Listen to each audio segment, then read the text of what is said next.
ایسا کلمہ ہونا تھا۔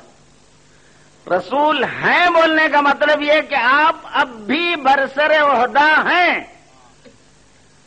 اگر ذات نہیں ہے تو برسر عہدہ ہے کون آخر؟ اگر ذات نہیں ہے، مر گئے، ختم ہو گئے، تو پھر عہدے پہ ہیں کون آخر؟ خالی عہدہ ہے، آدمی نہیں ہے، کوئی بات ہے؟ عہدے پر برسر خدمت ہے کا مطلب یہ کہ وہ ذات جو وہ عہدے دار ہے موجود ہے۔ لوگ پوچھتے ہیں سلام پڑھنا کیا عادت شرک ہے یا کفر ہے یا بدعت ہے؟ بعض لوگ سوال کرتے ہیں، تو ایک شخص میرے سے سوال کیا، عادت مسجد میں سلام پڑھنا کیا ہے، جائز ہے کیا؟ تو میں بولا بھائی تو مسجد میں سلام پڑھنے کی بات کہتا ہے، نماز میں اگر تو سلام نہیں پڑھا تو تیری نماز نہیں ہوتی۔ نماز میں اگر تو سلام نہیں پڑھا تو تیری نماز نہیں ہوتی، مسجد میں پڑھنا تو بات کی بات ہے، وہ تو اس سے بھی کم درجے کی بات ہوئی۔ تو انہیں پریشان ہو گیا، بھائی کہاں سر نماز میں ہم کہاں سلام پڑھتے؟ اب انہیں سلام پڑھنا بولے تو کھڑے رہ کے جھوم کے یا نبی سلام ایسا پڑھنا بول کے سمجھ رہے ہیں۔ سلام پڑھنے کا مطلب کیا ہے؟ السلام علیکہ ایھا النبی، تحیات میں پڑھتے کہ نہیں پڑھتے آپ؟ اگر آپ نہیں پڑھیں گے نماز نہیں ہوگی آپ کی۔ اس کا مفہوم کیا ہے؟ سلامتی ہو آپ پر اے نبی۔ اب لوگ جو ہے یا نبی یا رسول اللہ بولنا شرک ہے بول کے فتویٰ لگے۔ نماز میں اے نبی آپ پر سلامتی ہو، مخاطبت کر رہے ہیں، پکار رہے ہیں۔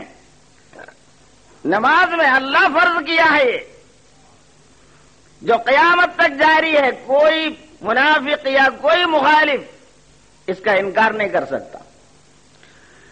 ایھا النبی بولنا عربی میں یا رسول اللہ بولنے میں کیا فرق ہے؟ دونوں ایک ہی بات ہے۔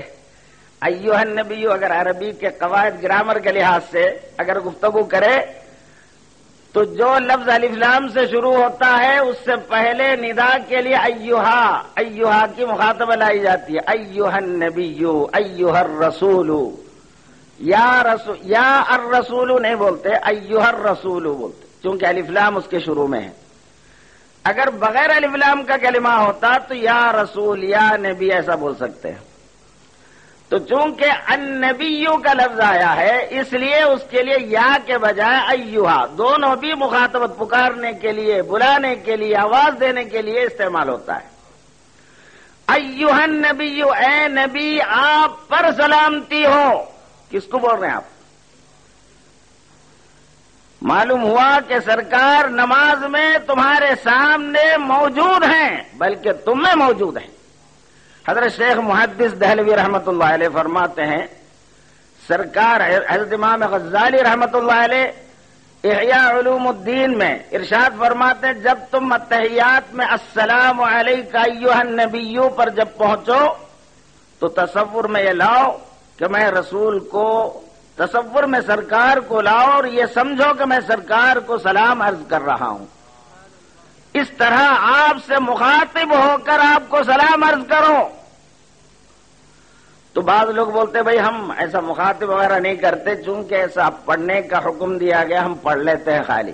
تو نماز میں جتنے بھی کلمات ہیں ایسی ہے کیا پورا؟ خالی یوں ہی پڑھ لینا ہے، کچھ بھی اس میں معنی نہیں، مفہوم نہیں؟ کیا ہے، گمراہی کی حد ہو گئی۔ ایھا النبی جب آپ پڑھتے ہیں، ایھا النبی کس سے کہا جاتا ہے؟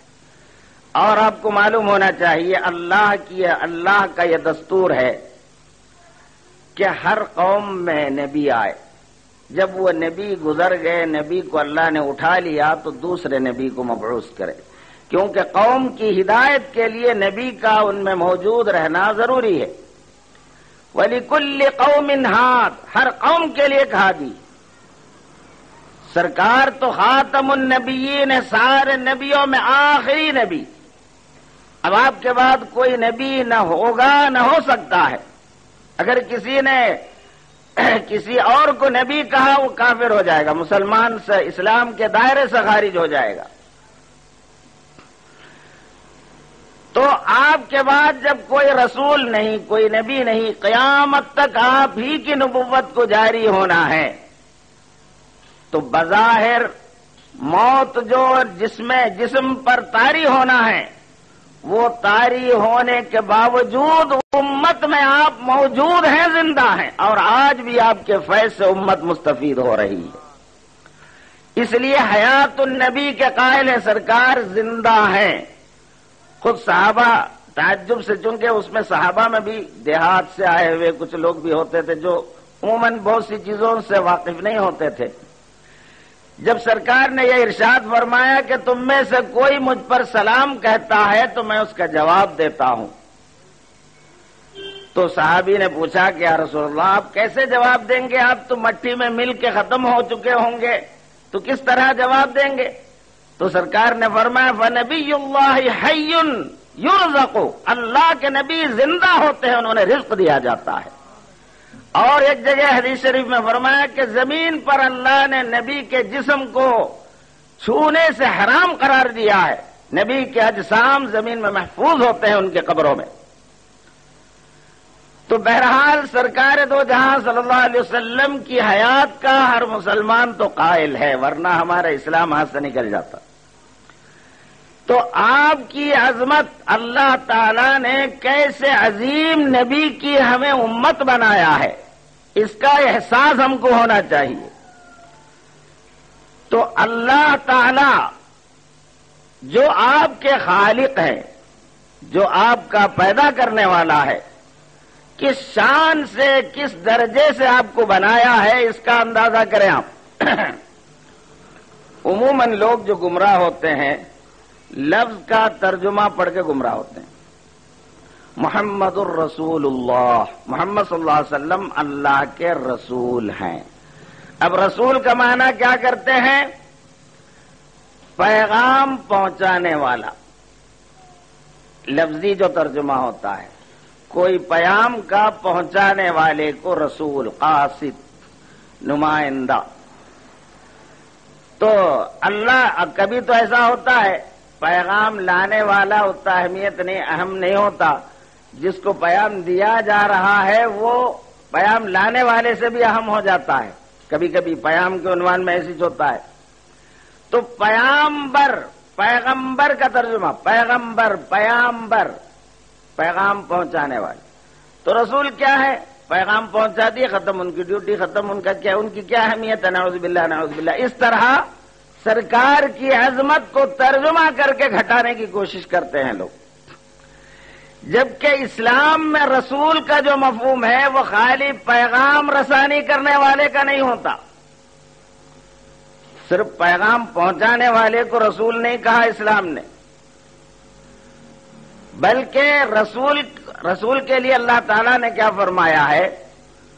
میں اپنے پسندیدگیوں کا نمونے کے طور پر میں تم کو رسول بھیجا ہوں، ماڈل کے طور پر میرا حبیب تمہارے لیے، تمہارے زندگی گزارنے کے لیے میری جانب سے ماڈل ہے، نمونہ ہے۔ بطور نمونہ اللہ نے رسول کو مبعوث فرمایا ہے۔ تو پیغام اچھا پہلے یہ غور کیجئے، امت میں جتنے بھی اولیاء ہیں،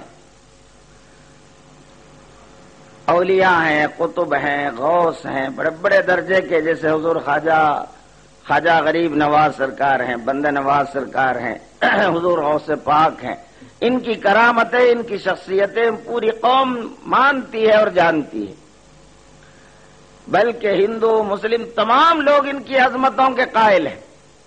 یہ لوگ اتنے بڑے درجے پر کیوں پہنچے؟ اللہ کے جو احکام رسول پر نازل ہوئے ہیں، ان احکام کو اپنی زندگی میں لانے کی وجہ سے، سرکار سے جو انہوں نے سیکھے ہیں، اس کی بنا پر احکام الہیہ کو اپنی زندگی میں زیادہ کوشش کے ساتھ انہوں نے لایا، اس لیے ان کے درجے بلند ہوتے گئے۔ اور جو شخص جس پر اللہ کے تمام مرضیات پورے کے پورے جس ذات میں جمع ہے، اس ایک ذات سرکار دو جہاں وسلم کو دیکھ کر اللہ کی مرضیات کو